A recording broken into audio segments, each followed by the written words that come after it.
Վերջերս նաև տեղեկություններ ստացանք էկոպարեկային ծառայության կողմից, ուրեմն որ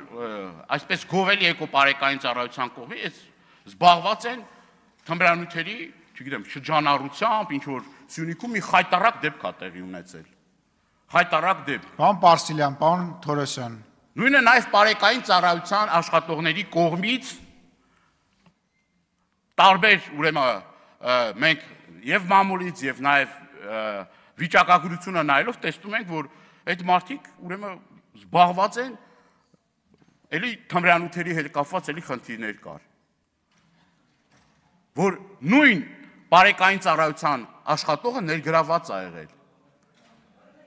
Ներգրաված է եղել։ Եվ խնդրում եմ մի խանգարեք էլի, ես ճիշտ ասում մի խանգարեք։ Ես ասել եմ, ինչքան խանգարեք, այնքան պարոն Դանիելյանը խոսելու է։ Հեսա 10 րոպե եմ ավելացնելու։ Շատ էլ լավ կանեք։